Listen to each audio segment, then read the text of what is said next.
Welcome to the Don't Die Rusty podcast. I'm Rick Hanson, and we will be talking about living, not dying. We're all on this adventure together, and we will be interviewing people who inspire us to live our best lives. People with various backgrounds who will walk us down the trails they took to not die rusty. Adventure in life are many things to many people. It could be a sprint or an endurance race, but with each adventure, we become a better version of us. We hope you keep chasing those dreams, being the best you, and of course, don't die rusty. Well, hello, Don't Die Rusty Nation. This is Rick Hanson again, and today's guest is going to be Paul Lind. And if you don't know him, he's with Gauge 20 Racing, who is a coach of our family member, Emily Hoggood. I've been wanting to get a hold of you and talk to you because I've had some questions I wanted to talk to you about. And it's interesting. I mean, in earlier conversation, we're about the same age. And it's funny because I was a sprinter in high school, but I really fell in love with the ultra marathoning thing and watching, and I'm wasn't good enough to be anything good. So, but I like to challenge myself. So anyway, I'm going to let Paul talk here a little bit, maybe give us a little rundown of some of his coaching, and then we're going to have a conversation that Yeah, I we hope are. you'll love. So, Yeah, I think so. I would warn you now. You kind of got into this long distance ultra running by talking with Pat McCurry and Emily Hoggood, good close friends of mine. Man, Rick, you are going down a slippery slope, my friend. You're entering the danger zone for us old guys, us OGs Gen X crowd here. So for the Don't Die Rusty Nation, Rick, talked to a very good friend of mine. Oh, uh-huh. 6 month Pat McCurry. He's the coach for Yep. College of Idaho. Very good. Yep. Or Boise State now. He was the Yep. coach for College of Idaho. Now he's head Yep. coach at Boise State. That kind of morphed into Rick talking about running, and he talked to my athlete who's here in the house, Emily Hoggood from Zimbabwe, one of my runners.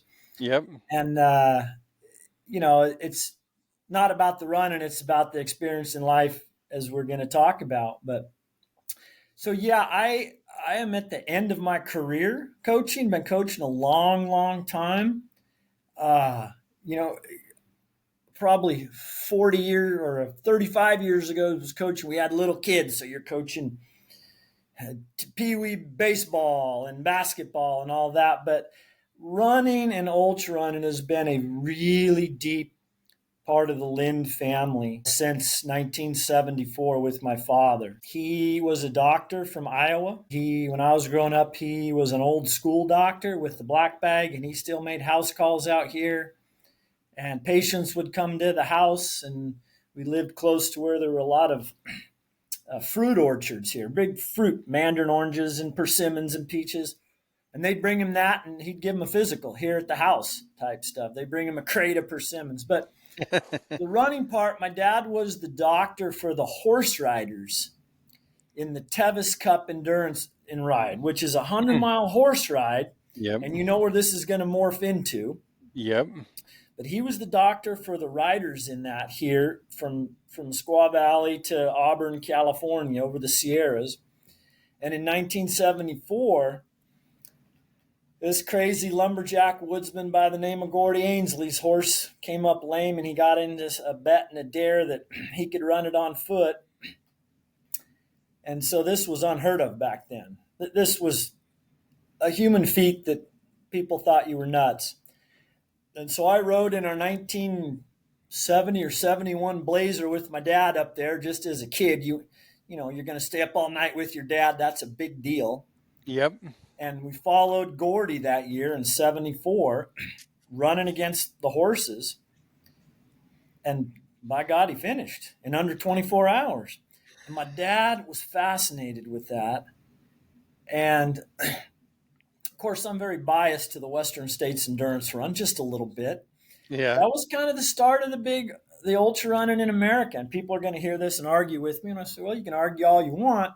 But to me, that was the start of it. And it morphed into the Western States Run, the Western States Endurance Run, and you've talked to Emily about it. It's the granddaddy. Yeah, we have races all over the world, but I bet you anybody, if they could, they'd want to run in Western States every year. So he was the medical director for that for 34 years.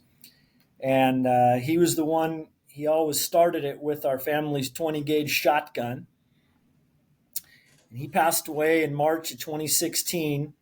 And they handed that duty down to me. So now I start the race each year with the 20 gauge shotgun. Huh. And I will say to the crowd, is there a fire alarm going off over there or what? Here's some beeping. I heard the beeping too. Anyway, for everybody that wants a little Western States trivia, I will say that Doc Lind, now that he's gone and can't get in trouble for it, never shot a blank round to start the Western States. They were always live rounds. And we used to start it under this big sugar pine tree. The banner, there was more than once that there'd be pine needles or pine cones coming off the tree at the start. Okay, now, so I don't get in trouble with the race. Yep. I do use big, loud blanks in the race. So Gary Alvarez and Craig Thornley, don't worry, we aren't shooting live rounds anymore at the start. But as my coaching progressed, I coached high school for 15 years, cross country and track and field. And I kind of wanted to go overboard. If I'm in, I'm all in. If I'm in, I'm 100% in on something. Mm-hmm. And live up in Chalice, Idaho, really small town. 1A division, which means schools of about 100 kids. Mm-hmm. We won 6 state championships, track and field and cross country. And at the peak of our track teams, they were so good. We won 1 state championship where I could have split the team into 2 teams, and we would have taken first and second. That's how deep we were. It was amazing. Moly. I loved working with teenagers. We had over half the school on the team. We had about 100 kids in the school, 54 of them on the track team. It was just it was really fun. I always worked with long distance adults and runners, but that kind of changed as I kind of ended my career with high school. And so since about 2017, started coaching the passion of the Lind family, the long ultra distance runners. Mm-hmm. And it's a business in the sense that G20, which is gauge 20, which goes back to my old man shotgun for starting Western States. It's a tribute to him. And the coaching now is a tribute to my dad to give back to the sport that's been so important to our family for so many years. I'm not in it to make money, just cover some bills, and I'm not taking on. So for anybody listening, I hate to say it, but I'm not taking on any more athletes. I'm down. I have 5 athletes, and that's it now from 50, just kind of down to my final 5. They're all ultra runners. They aren't all elite. Some have been with me a long time. I tell them when those spots, if you quit or leave or something, those spots don't get filled. When I'm down to 0, then I'm done. Well, nobody ever seems to leave. I can't be grumpy enough to get them to leave, but very close to my runners. You know Emily very well. Yeah, I was going to ask you, who are your other 4 then? So right now, my final 5 Mohicans. Lindsay Ulrich, she lives over in Florence, Oregon. 46 years old. She's going to kill me that I told her age on here. Absolutely kill me. Just got back from a hunting trip with her. She just came out to hunt in January. Lindsay's, we call her Bash Krayla, which stands for batshit crazy lady, because she is. Just really tough. I mean, she ran a race down in Bandera, Texas, where she wiped out, knocked out 6 of her teeth or broke them. Oh. We didn't quite know that. Blood everywhere. And for some reason, her dumb coach and her husband let her keep going for a while till they finally stopped her at an aid station.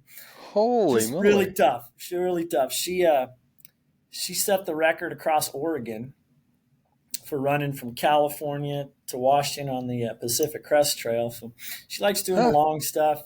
Alexis Krellin, mom of three, down in Salt Lake City, Utah area. Uh, Won the I'm Tough race, won some other 100-milers second, went to UTMB last year with us.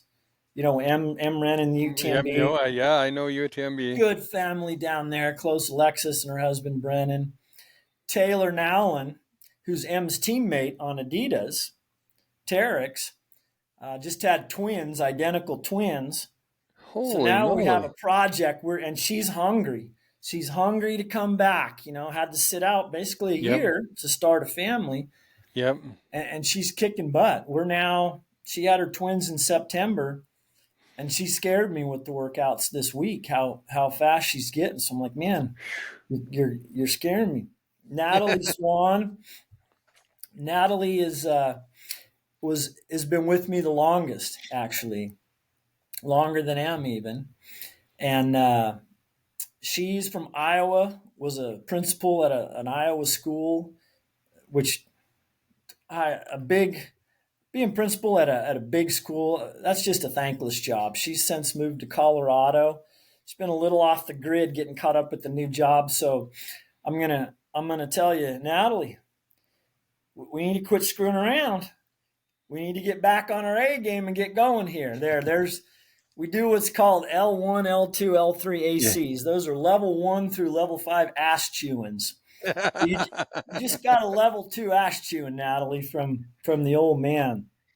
Well, So we being a got Am, and then there's that crazy Zimbabwean, uh, and I know she can hear me in the other room now. She's just yeah, she's just such a pain in my butt. I believe that. Hey, I gotta tell you, Rick. I hope she doesn't hear me. I beat her the other day. No. Yeah, I did. I'm waiting to see.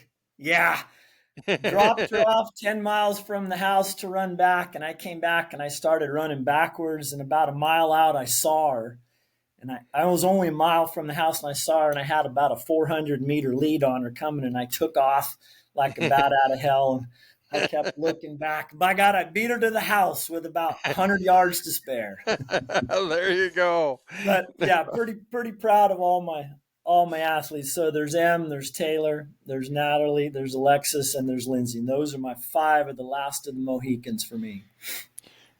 Well, that says something, and it's funny that you talked about the Tevis race because I knew about the Tevis a little bit too. The Because horse race. yes, I happen to know just people in all different places, and it is interesting because they have the veterinarians go out for the horses, and then your dad was out for the Riders. riders, and that's just as amazing because I don't know where I read the article about that, but it was interesting. So you know I've heard so much about you more from Emily since I've talked to her a little bit more than this and that.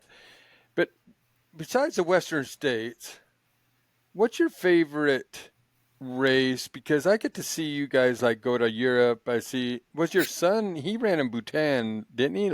So yeah, Cody carrying on next generation of Linds. He's a professional athlete. He just ran in Bhutan, which is all above 14 to 18, 19,000 feet. More of an honor race to go there. The king puts it on. For Mm-hmm. those that don't know where Bhutan is, it's by Nepal, up in the Big Boy Yeah. Mountains over there. Uh, he's over in Australia right now running a race, and he'll be back. So he's carrying on the tradition. He coaches as well with his team. He's got I'm not allowed to say right now, maybe by the time the podcast comes out, so I can't say it, but he's got a pretty big announcement coming up here for 2025 that probably will Well, be out by the time you put this up. well, it'll be next week where this is going. Not this Ooh, week, but next week. So see well, there. may or may not. Don't say Yeah. a word. So No, we're no, no, good. no. The reason I said Bhutan because that's one of the places I've just wanted to travel to and see because they only ever let in so many That's right.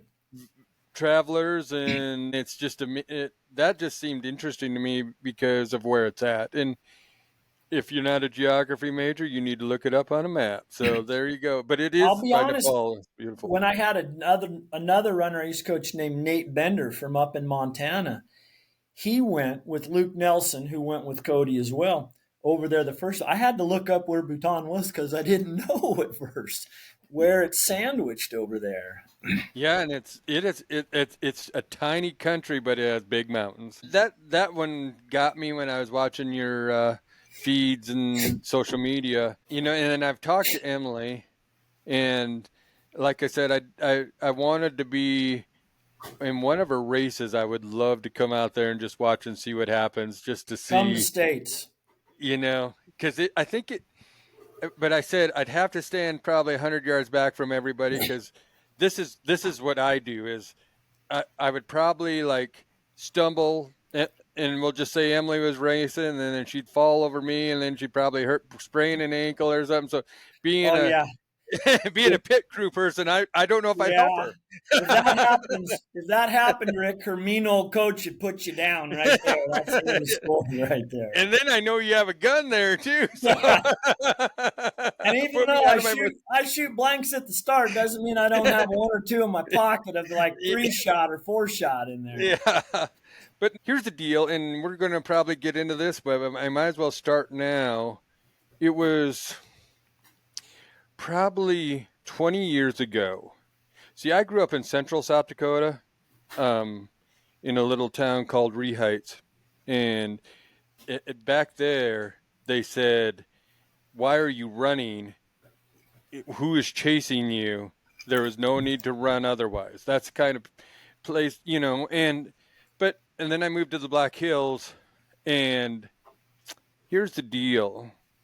I started really getting serious about my Western hunting, and I figured out I needed to work out. And then I started following ultra runners, and then I started and you can go into this too, because I was looking at being in shape. I was looking, how hard it was for me to find like uh, nutritional stories about ultra running. I mean, I didn't know what I needed to eat. I didn't know how to do this. And it's funny because I was listening with you guys talking then, and then now I wish I would have known you guys 20 years ago, so I would have maybe had this in mind. But I was always trying to beat my time, and it just wore me out. Instead of having a mission to try to be better, it was just like I don't know how to train myself, and I would ask all kinds of questions. And now I get to talk to you guys. Not that I'm on the back end of my hunting career, but I'm learning from you guys, and I'm learning nutrition. I'm learning how to try to stay in shape, and I'm learning about other things. And I want to talk about that stuff first, but then I want to get into mindset a little bit.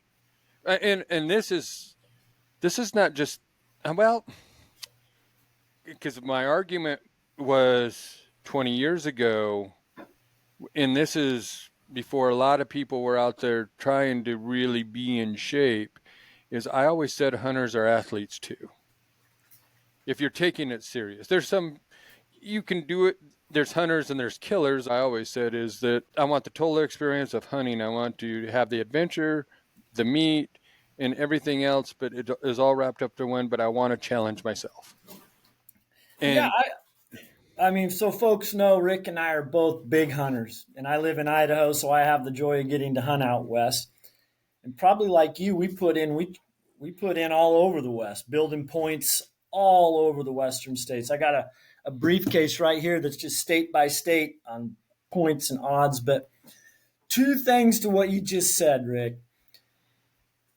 And I tell people that come hunt with me, whether they're friends or my cousin came out this year, if you want to have the most successful hunt in your life, whatever you're defining by success, to see the animals, mm-hmm. to take an animal, to get the meat, to just be out there, the best thing you can do to be successful is be in the best shape of your life. Period. You can go spend $10,000 on a rifle and a scope and the ballistics and the chart and ammo and everything else and all the gear. and hire a guide. But if you're not in shape, it doesn't matter because we have big mountains out here. Everything's like this. There's no flat where we go hunt. We're not road hunters. Yeah, yeah, yep. And to that point, I'll go back to my dad because I know how I've listened and I've talked. I know how much you love your dad, Mm-hmm. and I know you go walk with him every day. And my dad is still such a huge part of my life. As you look, behind me, this is his house. We have M caretaker, but we still have it. We Yeah, haven't sold it. All the birds and yeah, all the stuff. And if I put yeah, over here, here's a whole wall of tribute just to yeah, my old man. yep, Um, and he was a doctor. And the one thing that he imparted on us boys, my brother and myself, is what a magnificent machine the human body is. I'm an engineer by trade, so I know how pumps work and engines and the mechanics and bearings and how things wear. And you look at the human body, that all you got to do is take care of it, feed it and water it, and it'll run for 100 years. And that's just amazing. You can't get a car, you can't get a pump, you can't do anything that's going to last that long with all these moving parts. And he was really big on taking care of the human body, and one of that was staying fit. And I think that's super important. Now, you don't have to be an ultra runner to be fit, but you need to be fit. That's like what's the right word? A requirement to life. If you want to be happier in life, and I'm not trying to put anybody in the hole if you're out of shape, but start today. Start walking tomorrow. You want the pro tip from an old coach? Start tomorrow. After you listen to this podcast, go for a walk. And if you're really out of shape, walk 5 minutes, and maybe the next day walk 6. But commit to it and be in shape. And yeah, you know exactly what I'm talking about. How that pays off. yes. Because here's the deal. I've been on hunts where where I've probably in my earlier days where I really wasn't in shape, and it's funny. Like I said, I mean, you used to walk to get into shape as you were hunting. That was the mindset. I'll just acclimate and get into shape. I do enough during the day and do this and that, and you don't, and people don't understand that. And for me, I don't care if they don't understand. I used to get really like kind of upset, like you're missing out, but now I don't care if they miss out because they're going to be behind me, so it Yeah. really doesn't matter. But it's one of those deals, like I want to enjoy where I'm at, and to enjoy, I want to see that.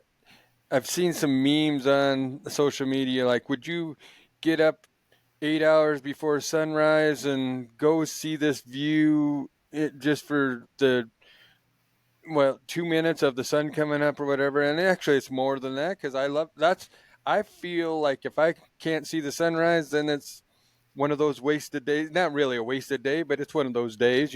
But I will go wherever I have to go to see that sunrise for that, because it fills me up, and being in shape to go see that is amazing. Because when I had a mountain goat tag Oh, you in did? Where? in Utah, I was the first non-resident to have this Really? tag in the area, and it was in LaSalle's, actually. What? Oh. So what year did you have it? Oh, geez, now you Oh, a have to while ask me. ago. No, it was like no, it was 2020. It was COVID COVID. year, COVID year. and it was interesting, or because it was the first year that a non-resident could hunt in that area, and I would have been the first bow hunter. The only reason I really wasn't the first bow hunter was because I wanted a better cape on it, longer hair, and I went later, and a guy went before me. But I was the first non-resident bow hunter to shoot one. Oh, you got one with your I- bow. Yeah, Oh, dude, that's up there. That you're now moved up. if the screen's here, Rick just moved out of the sight on my list of worthiness. But the funny thing is that year I did it, and if you want to, my buddy Jared Myers made a video of this whole thing. But that year, I usually climb. It's one of the highest peaks in my area, and I climb it usually New Year's Eve to watch the sun go down and say goodbye to that year. And I climb it, and then I watch the sun come up, and I welcome the new year in. Usually on New Year's, depending on snow and stuff. And actually, I was up there this year on New Year's Day. But Wait, I that is this one of the 7 you and Ricky did? yep. Oh, And I did it 100 times in 6 months. So I was doing it every 2 to 3 days. There's some days I did it because I needed to catch up. I did it. I did like a marathon in one day. I do it 3 times in a row just to keep up my average. So I was going to get this done before the season started. And I didn't know that till I drew. But what I'm getting at is being in shape and getting up into these places where, because I like elevation. Because I just like to see things too. But where I'm getting at is I was in shape and I got to see so much, and it filled my life full of the views, and it filled my lungs full of air, and it got me in shape. And when I went on this hunt, and it was double of what I was normally doing, but at least I had a base. We were up 12,000 feet. I'm going up 6,000 feet. But at least I had a good hunt and I had a good perspective of life then. And yeah. you learn the pain, you learn the hardships, and you learn some mental toughness. And I think that's what ultra running has done by watching your athletes and watching this. That's why I love having you on, because you kind of know both ends of what I'm kind of going through, except, I mean, you're coaching people and I was coaching myself because I was reading or I was watching things that I could do. But I think you guys gave me a mental confidence that I didn't have in some aspects. Because here's the deal. You shoot your bow every day. You go running every day, or I was hiking fast is what I was really doing. I run some places, but it's funny how you're leaving people in the dust and you don't even know you're just walking fast. It's just normal when I was climbing because people would come with me. But what I'm saying is it builds confidence. I know I'm going to hit the target. I know I'm in good enough shape to go do something. So how do you instill that in athletes that are on the border there, like between the lines there or whatever? They don't know if they're confident yet, but they're climbing the mountain, but they haven't got there yet.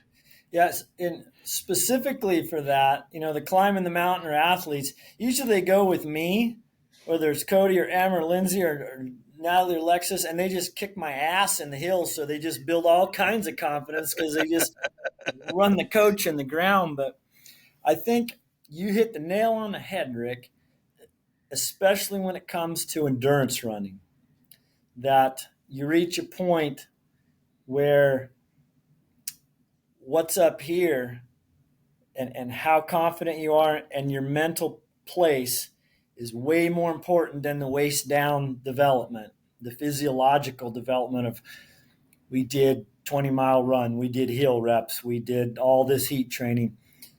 When you get 80 miles into a 100-mile race, you got to believe, because your legs are sore and they aren't moving, you're tired, or you threw up, or you don't want to eat, or you're cranky, or you lost 5 places, or somebody's catching. You got to believe you can still do that because your mind's trying to tell you that you can't. You got to overdo that. And make sure I don't say anything, because I have secrets that I don't let my athletes know about. And I know Hoggood's in the other room and she's not saying anything, but I know the little shit can hear me over there. But that's really key, is to build the confidence up in them. And sometimes it's doing workouts or doing things where you're successful at. You make sure they're going to succeed at it. And sometimes it's doing things they're going to fail at, to give them something to work towards. And a lot of times I won't let them know on a hard workout that I know ahead of time there is no way you are going to accomplish what I'm asking you to do. And it's going to sting and it's going to hurt. And then I'm going to tell you why I did that. I wanted you to push hard. I wanted you to try to achieve the unachievable.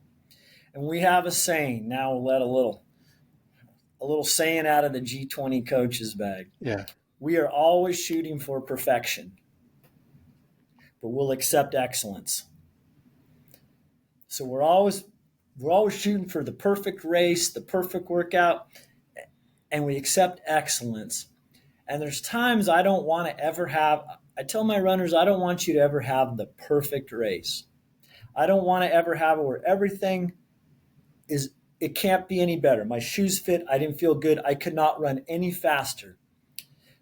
Because at that point, you can never do any better. It's like, okay, we're done. We'll move on to underwater basket weaving or something. We're done with running. There'll always be something you have to overcome, a rock in your foot or a bug in your eye or a cramp or you threw up or you had a low and you got to come out of it. And confidence takes time. It's not something that can come from one run, one race, one workout. It takes a long time. The longer it takes and the more confidence you have, the harder it is to lose it, to have something bad happen and you fall off the edge and lose that confidence. So it's important to, once you have that confidence, to, you have ups and downs. You have good and bad days. You and I both do. Mm-hmm. Mentally, we have good and bad days. But if you're up here on 90% of good days, the bad ones don't ding you so much. So as a coach, there's a time when you read your runners, and I think that's one thing I'm not patting myself on the back, but I'm really good at, is paying attention to them and listening to them. And I'm fortunate enough where I retired as an engineer. I can talk to my runners every day. I can get into their lives and get into their heads, and not every coach can do that. I know them, I can read them, and I will make changes if I think they're going into a hole to give them something they're going to be successful at. And maybe make sure they don't realize, oh, coach is babying me. If they know you're doing that, that doesn't work. They have to believe it's all them.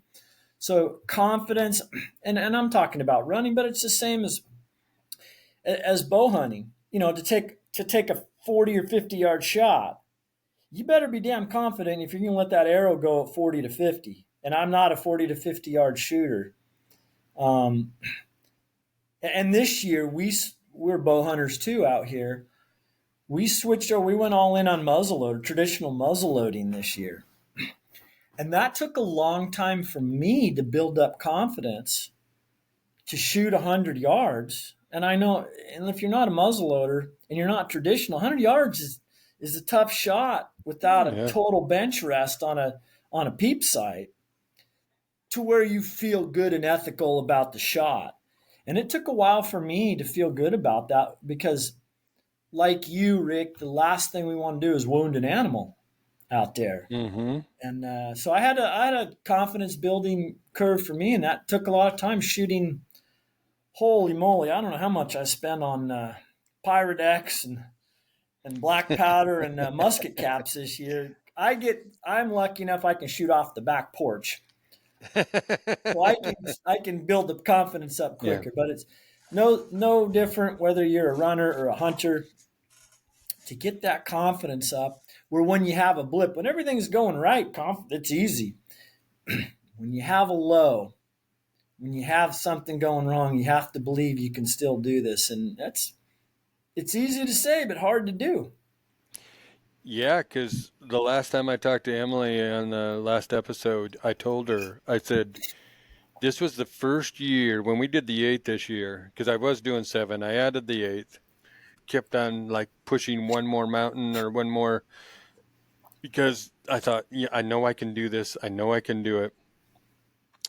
But this is the first year I've ever thrown it. I've always, the problem with what I was doing is you get in the car because you have to go to a different mountain. But and there, it's amazing how I was felt good for the first four, and then the last, I didn't feel, I felt decent for the first five actually, and then it was just like my stomach started going, and we got to the last mountain, the Black Elk Peak in South Dakota.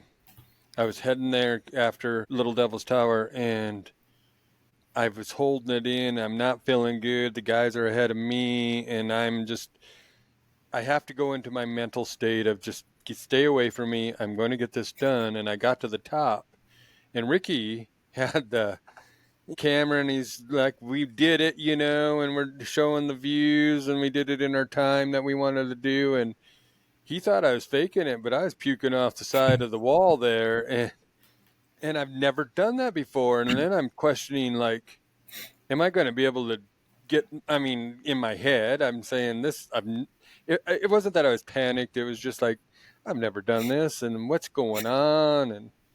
And it was just, I didn't do things the way I normally do, and I didn't probably do things the right way, but I learned and I got it done, and we finished it. You saw that. So Yeah, at yeah, least I yeah. felt good there. So it's those challenges, though. I like to do those challenges where, you know, I want to challenge myself. I don't think if people don't challenge themselves in life, where are they going to go? Yeah, you don't ever want to be satisfied here. Always be looking for that next level. Hey, I got a pro tip on your puking during your adventure. Yeah. We got a saying we use. I started it back in high school. My runners know it now. Is puking and blisters are highly overrated. They are highly overrated. And I've never really had I've had the chafing part. I'll go there. Oh boy, And I I fix have too. and I fixed that problem, I hope, but the puking part just got to me. But no, now it's good. Like I love, like, people, just, I think you should challenge yourselves and learn how that and get the confidence to believe in yourself.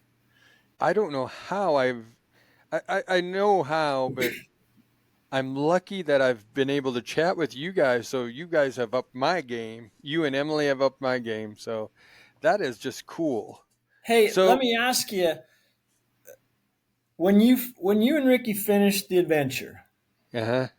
and you'd been, I listened. You've been working on it for a long time, and it was a Hmm. lot of training and a lot of time away, and probably your wife was ready for you to be finished with it. And then it's a high, and you come off it. Did you hit a low the next week or two or so? It's like, well, God, this has been my focus forever. Now what am I going to do? Yes, I did. And when you talk about when I did my 100, Cindy was getting really tired because I was gone. You're gone because you have to drive there. You do it in 4 hours, and whatever the hours I was gone. And this one training, which I'm lucky enough that she was my driver. The next, and you want to know something funny? When we got to the bottom, I said, all I want is a steak. Oh, yeah. For some reason, a burger, a cheeseburger, steak, that's me too when I'm out for a mega adventure in the hills. But I, when you stop moving like I was used to moving, like training wise, I'm saying, like you, I start feeling bad. I start feeling bad mentally. I start feeling bad physically, uh, because you aren't doing what you used to do. That's Like, right. I'm moving differently now, and I'm not striving for that. So I'm not doing what I was doing. And now, like, I get sore easier, or my mental game is off a little bit. And that's why it's nice to keep moving. And because I think that's what confidence is believing in yourself. And once you've that nick, we'll just say, in your training or whatever, And then you go, you have to build your confidence all the way back up again just because you've like, I'm feeling crappy. What did I do? On the other side, Rick, we're talking about underconfidence. There's a fine line between confident and overconfident too. For me, that comes into play in climbing because in the summer we spend an inordinate amount of time climbing the peaks in Idaho, and we free solo everything, no ropes, no gear, nothing. And you have to build a confidence like to exposure, to falling, to rocks. And there's a big fine line between confidence and overconfidence where you need to recognize I shouldn't do this, you Yep. know.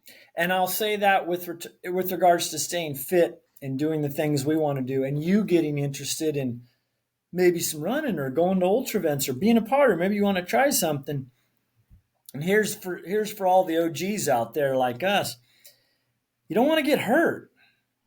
You don't want to get hurt because it's hard to come back on things. And even now, I still, because I'm hanging around Em and Cody and all these young guns that can smoke me and everything. But in my mind, I'm still 21 and you're still 22.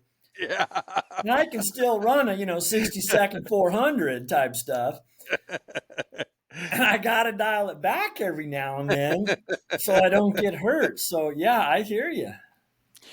And here's you talk about that, and I'll bring this back to hunting, which is interesting. And I hate to say this, it's making me sound like I'm 23 when I'm still just 22, but I shot this 200-inch whitetail.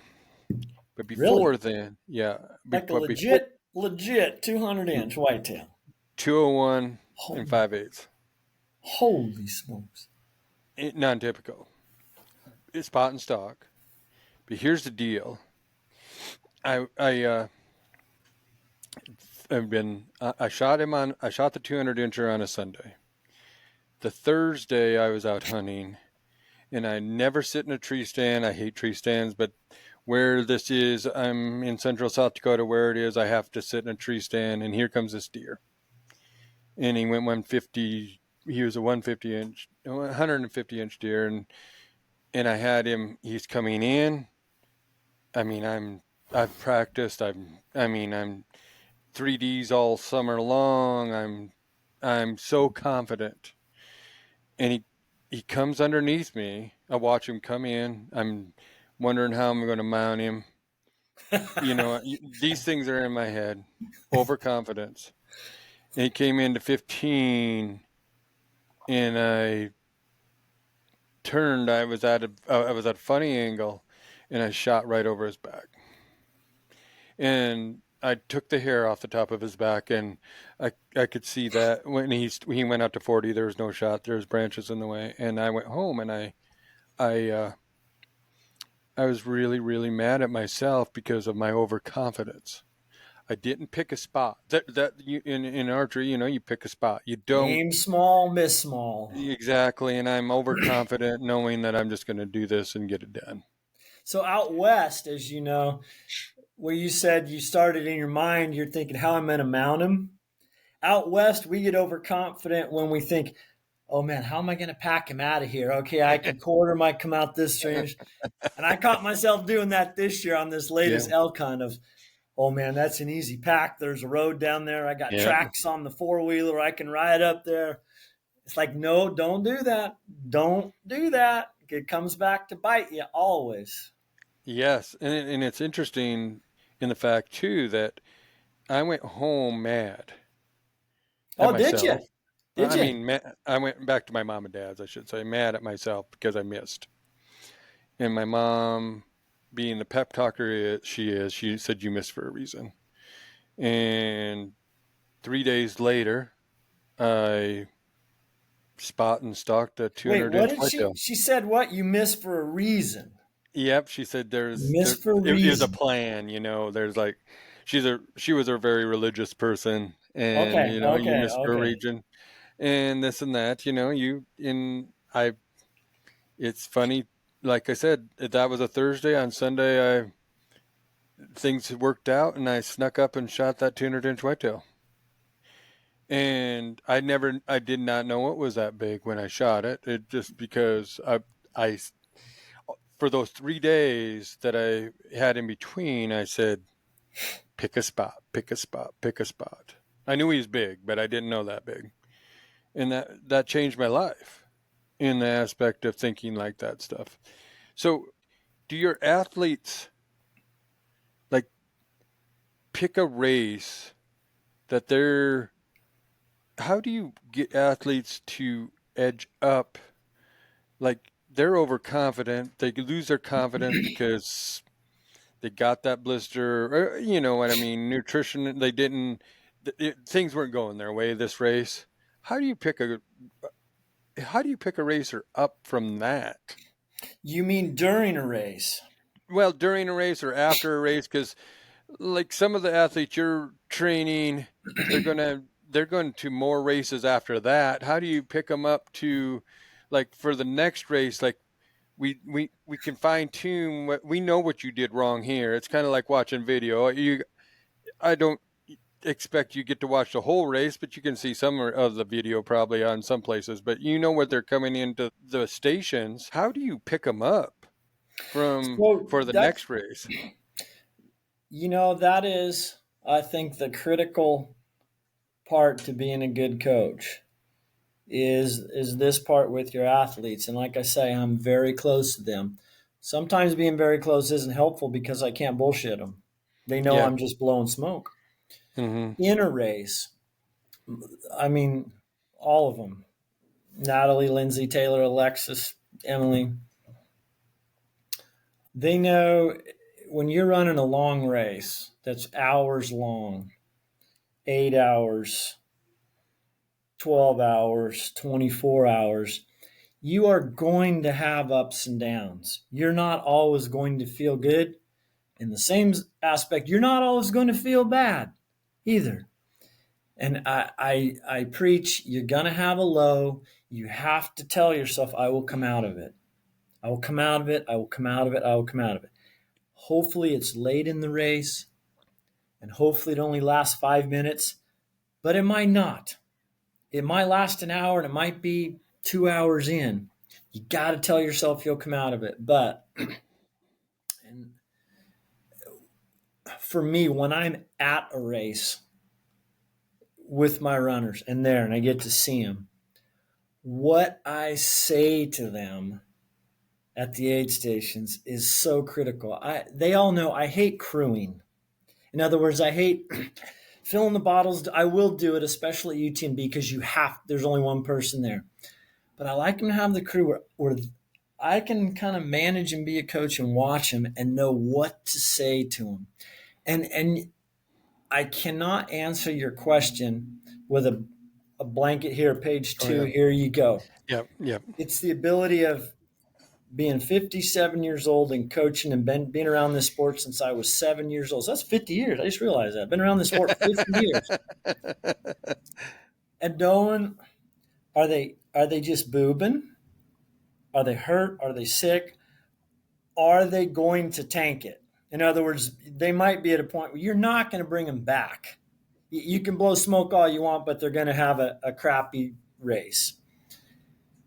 Making sure they're having fun. And we always say that. The number one rule in running is you better be having fun or there's no point in doing it. Because it's kind of an observed pastime, one might say. But if you can find meaning in that, you can kind of find meaning in another observed pastime, which we call life, you know? Uh, so during a race, that changes. I don't have a cookbook approach to anything. I will read Emily, I'll read Alexis, I'll read Lindsay. And if I'm not there, there's nothing I can do, during a race if I'm not there. Yeah. And that's tough for me because I can't be at everyone's race all the time. And they know how much of an advantage it is if they're racing and I can be there. It's different. Their husband can be there, their boyfriend or girlfriend or somebody else, but we're that close. If I could be at everybody's race and at all the race stations all the time, I would do that. And with down to 5, I can try to be at as many as I can. But I travel the world, and there's only so many Hmm. places I can go for these races. The the trickiest part, though, is you ask, what do you do next? We're done. It's the day after. It's the week after. We're going to start training. Of instilling that confidence back in them that it's okay. I threw up. I had a bad race, or I couldn't keep up with this person in the end. Of what we're going to do so that they don't go into the next race with this big stigma here going, oh my God, is this going to happen to me again? Am I going to get to mile 50 and throw up? Am I going to get to mile 50 and my hamstring's going to hurt? Am I going to get to mile 30 and this? You got to clear that out of your head. And that comes into making sure they have successful workouts, making sure their mindset is, oh, yeah, I can do this again. I can see that I can do that again.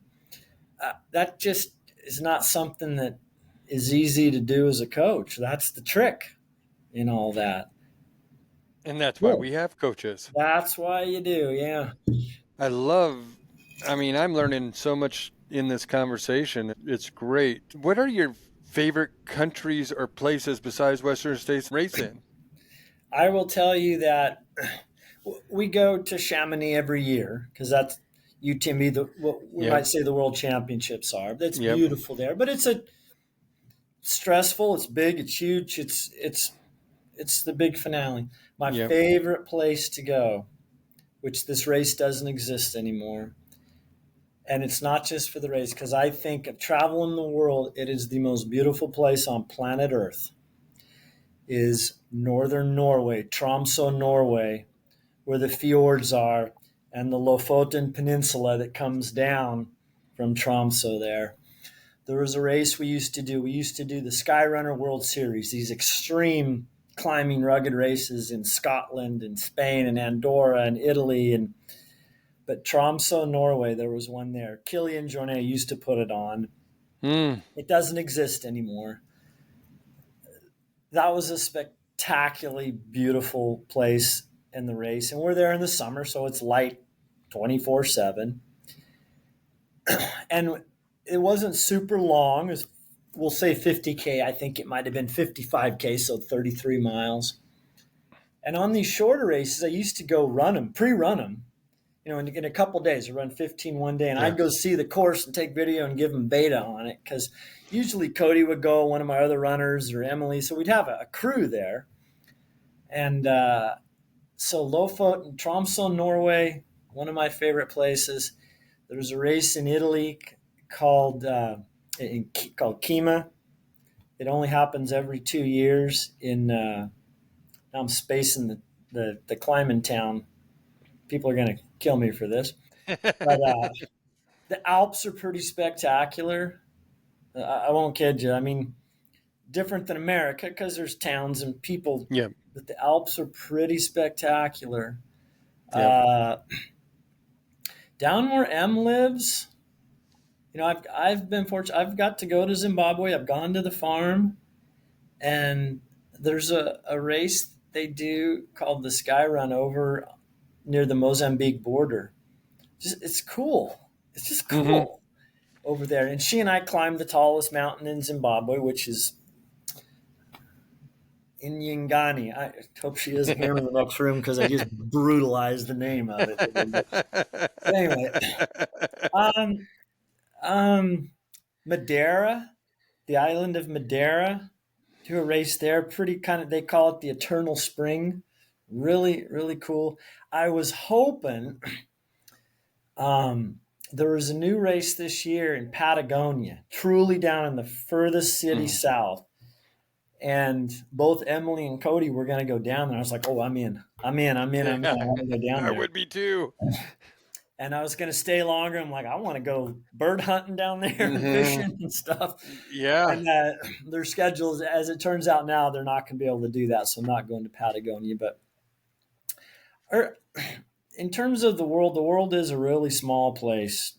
It's so much smaller than people realize.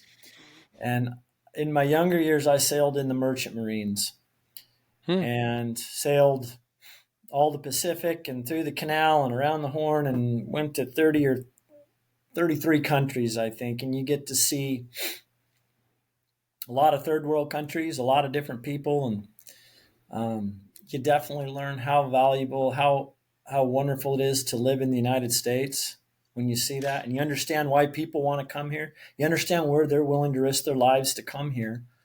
Um, but I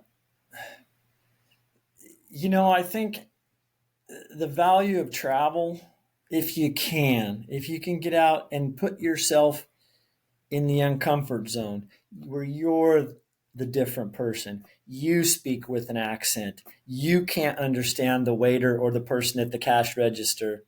And you realize they don't care. We're pretty isolated here in America. Get out and go put yourself in the uncomfort zone somewhere. And I think that enhances life if you can do that. To experience other cultures, to realize that people aren't that different, and we got different beliefs, and we have different color skin and different religions and different facets in life, wear different clothes. But the bottom line is people like to be happy, people like to be loved. And you see that mostly in kids. When I travel all these countries, I think I'm up to like 50 countries now. Kids don't know the difference. Kids like to play in the sand, and they like to play with sticks, and they like to believe they're making rocket ships and running race cars and racing horses. And they don't know that this kid's different than that kid. And you could take a kid from America and a kid from Egypt and a kid from Zimbabwe and put them all together, and they couldn't speak a lick to each other, but they'd figure out how to play in a sandbox together. God, if we could figure out how to do that on the planet, that'd be great. I don't think it's going to happen, but who knows? You never know someday. You don't, but it's just amazing. Like, this is the first time we've really talked in person. I mean, we're not even in person, but talked. And I believe the same thing, because when I go to anywhere, like, I go to see the real people. And when I lived in Australia for a year, and the rule was, I didn't. I lived with I was with Australians. I was on an egg exchange, and I knew where Americans were, but I don't want to do that. I went to I went to Jamaica, and I don't. When I go to a island country, I'm not going to stay in the resort, because here's my deal. I mean, I know it's 12 below zero, and we have a Missouri River going through the middle of South Dakota, or you have a lake. But I think if my job was just to go drink beer and lay on a beach, I'd do that in the summer here. I want to see how the other people live, and when you see how other people live, some people live in shacks and in squander and and they are still have smiles on their faces, That's right. and you don't understand how good you have it in America. That's sad sometimes, but that's where I try to go out and see whatever I can see wherever I go, just to see how other people live. And Exactly. we are sheltered, because you can't see everything on a computer. You can't see everything on a television show. You have to go and see, touch, smell, feel everything that is in wherever you're at to really get an understanding. And that brings the world closer, because Absolutely. not Absolutely. 99% of the people are, I'll go 98% of the people are all relatively the same. It's the 2% that are the ones that hurt the whole world, Exactly. in the aspect of everybody's just trying to get by and live their best life. And you see that. You're right. You're right. It's such a small percent of people that mess things up for everybody else. You're right. Most people want to be good. They want to treat you fair. They don't care what you look like, what you believe in. If you're a good person, you treat people well, you can come over and sit at my table at the restaurant and we'll talk. And maybe we gotta do point to pictures or on the computer and we can't understand languages, but it works. And part of us being sheltered in America isn't really our fault. And we have this huge country, and we got Canada here, Mexico, and for those that haven't been to Europe, you go to Europe, and each like driving between South Dakota, North Dakota, Kansas, Wyoming, all that. That's different countries, different traditions, and they're used to that over there. Yeah. They're used to different languages and talk, and again, I'm a patriot through and through, and I love Yeah. America and Yep. 100%. I wish we could get kids, especially, and what do I mean by kids? I don't know, under 18. I wish we could get them to go more, and I get not everybody gets to do that. There's a financial burden, but if you could, I think, and you could experience the way other people live, you'd be more satisfied in life, and the world would be a better place. Yeah, and I think if you could dream it and go do it. And here you were in the Merchant Marines, you said, and when I went over there, it's like, you know what? And I went over there at 19. I think it was 1920. Anyway, and you're a This was Australia. yeah, that I was lived Oh, in, okay. and you're a long flight and from mom and dad. They can't fix your problems. You're learning how to fix your own problems. You're growing up. You're being and still exploring your life and exploring the people that are around you. And I think that some of that is lost in some aspects. I mean, you have runners that are running the mountains and they get to see the beautiful sights. See, that's why I that's kind of why I know I'm going off kilter here, but that's kind of why I like the ultra running and not biking. Because if I was a long distance biker, I'd be having wrecks all the time because I'm looking around, and I'd rather be an ultra, being with ultras. At least you can look around. I can stumble over a rock because I have done that and fell down and got up, and you're by yourself, so nobody ever sees you fall down. So most of the And time, really, Rick, the fun part in running long distance races isn't the race. It's all the training that you got to do to go to these places. And most of my runners now live in the West, mm-hmm. and we have all this public land we can go on, and we get to go run on these mountains. Or here, in the winter, we train right on the Western States Trail. And I've been doing that for 50 years, and I still get goosebumps going on some of the hallowed trails there, and still like looking at the same creek or the same waterfall. Or in Forest Hill, when we're up there, you can look back, and if you know how to look, you know where the trail comes from over in the Sierras there, and you can see where the start is, and you kind of picture it. Don't ever get tired of that. You said something earlier where you like to go see the sunrises. I hope you never get tired of that, ever. On sunrise number 4,612, I hope it's just a big grin and a warm feeling in you. I do too. Sunrise and sunsets. I mean, there's something different about a sunrise in the mountains, though, or you roll out of a tent or you hike up and you see, that first little, the sky, the color, and you see that first little tick. You're like, oh, got it. There it is. There it is. It is too, and I like the sunrise. I mean, I love sunsets too, but I'm a sunrise person because of the fact that you are alone a lot of the time because people don't want to roll out of bed to go get uncomfortable to go see something that's a short period of time. But I'm telling you, that candy, that I call it the cotton candy sky before the sun rises, is Oh, the most yeah. amazing sights. And you see all those colors, and the sun comes up, and it fills me full of just joy, just knowing that I got to see this creation today.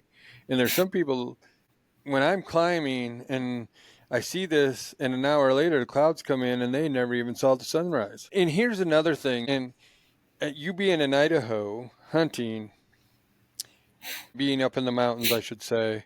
Here's some of the things I think about too. Is like I love Montana. I'm a big Montana person. I'm 11 miles from Wyoming, where I live in the Black Hills of South Dakota, and then I'm a hop to Montana, skip to Utah, I say. But here's the deal. And I don't know if you think about this because I think about it a lot when I'm up either in the Montana breaks or wherever, as I think, did Lewis and Clark come through here? I'm a big John Coulter I Oh, don't know why. John Coulter's one of my favorite mountain men. I got to see where he ran supposedly from the Indians when yeah, he is naked. naked. Yeah, and I go, who stepped in these places? How many people have stepped in the places that I have been? And it just is one of those things that you just wonder, and it gives me peace because, like you said, there's a lot of public land out there that you're running on, and we get to go see. But and there's very few people that go see some of this land because it's not a national park. They don't have that little asphalt trail to go to see that waterfall, and they turn around and come back, and then that animal might be along the road. We get to take a trail, or not even have to take a trail. You can go wherever you want and see some of these sites that are sometimes more beautiful than the places that are on the national parks list or whatever. And And that's why I like the peace. back to you said you're talking about John Coulter, and you're up in these places where you think, who's stepped here before? Who in history has stepped here? On a different note for me, because we spend an inordinate amount of time in the mountains. This last year, 88 days in the hills hunting, plus horn hunting, and climb was like 250 days, 280 days in the hills. Ugh. And this summer was a big push. I had you get obsessed with these goals. You had the peaks, you and Ricky. I'm gonna, by And God, you're obsessed. Got obsessed with finishing all the 11,000-foot peaks in Idaho this year. Been a hmm, quest, and Cody and I did all the Lost River peaks. And it's like, I just want to get all the 11ers done. There's 115, 100. Officially, there's 115. We say there's like 124 in our book. So, yeah, and I had like 36 more to do this summer. I'm like, I want to be done with this. I want to get them all done. yep, And it became like climb one day, rest, climb one day, rest, climb one, like obsessed with finishing them. And a different take on the who's been here before is I get up to some of these places, and not necessarily the peak, but a place in there, a cool rock, and I'm going, I bet you no human being has ever set a foot here before. Or hmm, you're wondering, like, has any human ever been right here touching yep, this rock? Like, when's the last time this rock, if it were alive, saw a human being, if it yeah, could do that? I also think about that. We've got the Frank Church, River of No mm-hmm, Return Wilderness in our backyard at Chalice. And more than once I've flown over it in a bush plane. And for those that don't know, it's the largest wilderness in the lower 48. It's massive, massive. And you fly over, and every now and then you look and you can see maybe a herd of elk or a herd of deer in some really remote spots, and you're wondering, I wonder if there's a big old buck down there that has never seen a human ever. And you're like, there have been in some of these yep, places. There's places in Alaska, there's some sheep never seen a human. yep. Maybe there's some biologist, scientist out there that's going to say, you don't know what you're talking about, Lind. Well, if I don't, just let me live it for a little bit. Yeah. I do believe that though, because I think there are places that how can humans not? I mean, you look at like big elk, and you look at big deer, and you look at any of these world class animals. We'll just say, and nobody's seen them. Like, don't tell me that either they're very nocturnal if they're in a human area, or they're in the wilds that nobody's ever going to see them, and they just live their life. And maybe that's what I'm striving for too, is to just to live life. Think about the peace besides a wolf or a grizzly or something maybe trying to kill them, but think of the peace that you get to live in these places like that the Frank Church or the Bob Marshall or wherever, Those are things that really dig at my heart, I guess. Well, no, you're right, and we're fortunate in the West in these states to have places you can go, and for me, I'm really blessed to be in Chalice. I can disappear to a place within 15 minutes and climb up, and it is remote, super remote. And back to those big animals that never get seen by humans. We shed. Besides hunting, I mean, shed hunting is religion for us. Come March, April, May here, Yeah. and you pick up sheds. Every now and then, and we know there's a core group of hardcore shed Yep. hunters. Somebody will pick one up, and you're like, "Holy smokes! Nobody's seen that. Nobody has seen that buck. Period."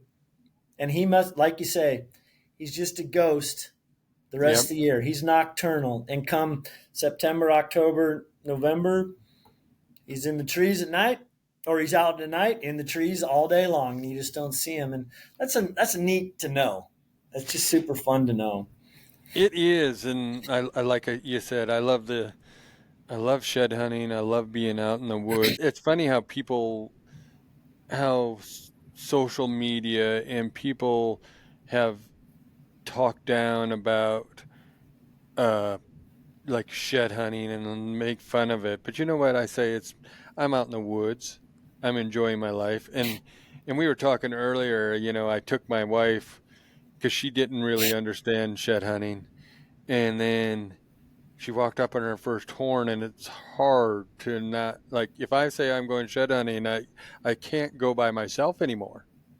You- and that was my peaceful time. But it's one of those things that makes you closer, and it makes we take off and go in different directions. I keep her in sight, but it's so fun to have that experience of, look what I found, or did you see that? And in that time of the year, it's time to be getting out of the house. Where I'm saying is getting back into the mountains. The snow is starting to melt. The grass is starting to get green in some, when you get to that May part, April, May, late, not March, but April, May. And there's other places around where I live that the snow isn't as deep. But those are the fun things that bring something to a relationship, and it brings something to your soul. The one thing here in South Dakota and on the edge of Wyoming and Montana, we don't have any deer and we don't have any elk, so you should just stay home if you're listening to this, because there's nothing out there, and I'll just go look. Yeah, and the same thing I will say is Idaho is a terrible place. The smog and the traffic and the crime and the lack of animals, there's no reason anybody should want to even go there. There's no need to come to Idaho, period. Go Well, to Iowa. there you go. IOWA. That's where you want to go. Exactly. So well, Paul, we're getting to. I'm going to let you get going here, but I certainly hope that we have another conversation here. This Yeah, is that'd why be I'm in, fun. because, and here's the other thing. I've talked to Em, and I'm really on that edge of coming out to the Western States. Yeah, hey, on that, Rick, I gave you grief. You're talking about getting in the way. No, No, if you can't, if you get to come on, I mean, this is our home turf. yeah, This is a special race, and we you come out, you'll get to see a different aspect if you're with the Lind crew out uh, here. And my boy's trying to get back into it. If not, he'll probably pace Emily. But we are fine tuned. I mean, our team is. It's almost unfair how good we are and how we set stuff up. And her Terex team got to see that over the last few years. Like we got this dialed after 50 years. We know what the hell we're doing. And to yeah, take someone that really wants to see it, that's special. Yeah, it's busy, it's hectic, and there's stuff going on, but oh yeah, there's a lot of hurry up and wait time too. So all you do is, like we've talked about, don't wait to do something. You want to come out, come out the last week of June. We're here. We'll be up at Olympic Valley, and it, you're going to get a different view from 50 years of history of Western states with me and my brother, my cousin, my niece. It's not a race; it is a family tradition that is really deep, and I know M realizes that and respects that. It is way, way more than a race. And all my runners, I have others trying to get in, and they know it too. It is a very, very special experience for the Lind family out Yes, here. and I believe that. Now that now that I understand more, it makes me even more interested coming out to see the history and see everything that there is about it. Because it's just, I'm not there to be in your ways, but I just want to stay and just watch and help wherever I could if Oh you yeah, needed we're any help. we're all about slave labor out here. Don't worry about that. We'll put you to work. I just think it'd be a really fun thing to go do, and like you said, and like I say, is if you don't do it, you won't do it, and you might as well go do it. Living life is about living life, and if you don't live it, you aren't going to. So you may have a South Dakotan, Yeah, Western South Dakotan. Don't we'll I'm not an Eastern South Dakotan. I'm a Western South Dakotan. hey, just between us girls here on the phone on the talk, if you ever get to where you want to swap hunts, I'll bring you to Idaho if you bring me out there. I have not killed a whitetail yet. You have never killed a whitetail. I've killed dozens. I wish we could have done this interview at my house in my living room with the red shag carpet from the 70s in Idaho, because behind me there are 16 deer mounts, shoulder mounts in the room. Those are my boys. I talk to them every night. We have conversations. We reminisce about the hunts. But I have yet to kill a whitetail. Well, we'll have to talk about this in person. How about Yeah, that? yeah. We don't want to talk on in front of your viewers because we don't want to know what we would do or where we're going. That's for sure. No. So I have two questions for you before we Fire end. away. Let me hear them. The first one is going to be a tough one if Emily's listening. No, Because I got the doors closed. She's over in the living room there. how do you train somebody with the smile that she has? Like if she just like if she said, because all she has to do is smile, and it's just so big, and she just like, you know what? I don't really feel like running 10 miles a day. I want to run 9 miles, and she gives you that smile. How do you say no? You're running the 10. Yeah, it's I usually with my runners I have the opposite problem, Rick. It is I'm going to cut you back from 10 to 8 and they bitch because they want why I can do 10, I can do 10, but Yeah. she has been famous for the always smiling. Won't kid you, we did some 200. I put her down on her knees the other day running 200s and she wasn't smiling. And Okay. today, last night, we did 10 miles on a bike path and I was on the e-bike All going. right. We weren't So smiling. I think the cameras are just catching more of this than is deserved. But she and my other runners know that I believe you better be yeah. having fun with what you're doing. And sometimes it hurts, but you better be having fun with it. And I think they take that to heart. Well, I do too, and that I loved. I looked at the 20 gauge uh, page, and I was looking, and I loved how it says you got to have fun. I really believe in whatever you do, you got to have fun, and that's why, like when we were talking earlier about climbing mountains and seeing the sunrises, that's my fun. That is the best part of my day, and I've had questions of why do you like doing the sunrises? Well, first of all, also is I have a headlamp on. You get your work done because there's nothing to see because it's dark unless you're seeing eyes in front of you. Otherwise, it's dark. You get to the top, then you get to see your view. But yeah, that's a fun. Live life. Be the Are, best you can are you be. still walking with your old man each day in the winter? No, I mean my dad lives in Central South Dakota, but whenever I go back and visit Oh, him, okay, and gotcha. and that guy, like I try to stop. Now I've got him to start taking pictures now, but I'd stop and take a picture here and there, and I'd have to run to catch up with him, and he's 81. And he has his business to get done. You know, he has to hurry up to get done with his walk so he can go have coffee with the guys. Oh man, you just reminded me of something. I gotta go to my mom's and fill her meds tonight. I'm glad you said. There we go. I'm glad you reminded me. I was about to become a bad son here. So, but what's your second question, Rick? The last question we ask everyone: what's the good life to Paul Lind?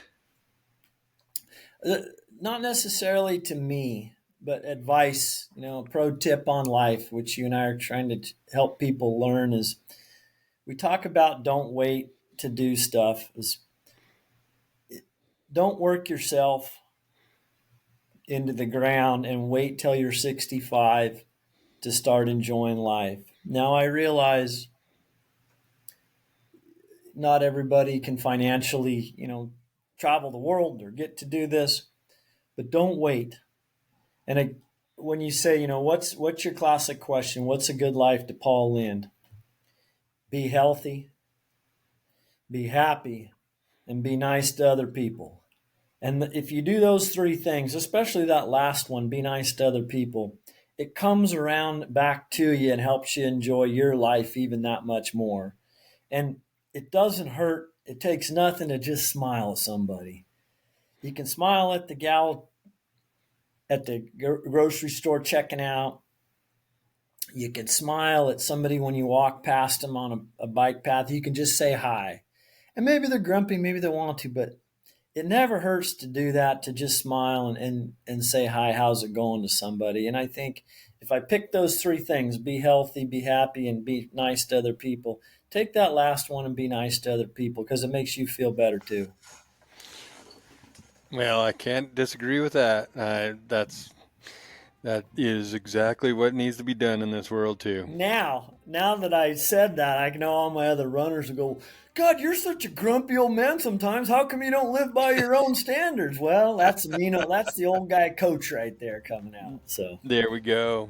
So that's awesome. So I just want to thank you for being on, and I really truly hope that we get to meet in person, and that'd be great. That'd be great. You need to get your butt out to the western states, and we'll take care of you out here. Well, I'm really edging towards it right now, and when we get off here, I'm going to ask you a few different questions. So sounds good. Anyway. All right, thanks, Rick. I appreciate it, and don't die, Rusty Nation, man. I hope I get to meet a bunch more people that say, "Hey, I know this don't die, Rusty dude." Well, I hope you do too. So, well, don't die, Rusty Nation. I just want to say, as always, keep chasing your dreams, being the best you, and don't die rusty. Thank you for listening to the Don't Die Rusty podcast with your hosts, Rick Hanson and Ricky Bruley. The Don't Die Rusty podcast is written and produced by Rick Hanson and Ricky Bruley. You can find us on Instagram and on Facebook at Don't Die Rusty. You can rate and review this show on Apple Podcasts and Spotify. You might find your review read on a future episode. Got a question for the Ricks? Send us an email at don'tdierusty@gmail.com. It too could be featured on a future episode. And if you haven't already, please subscribe to the Don't Die Rusty podcast wherever fine podcasts are downloaded.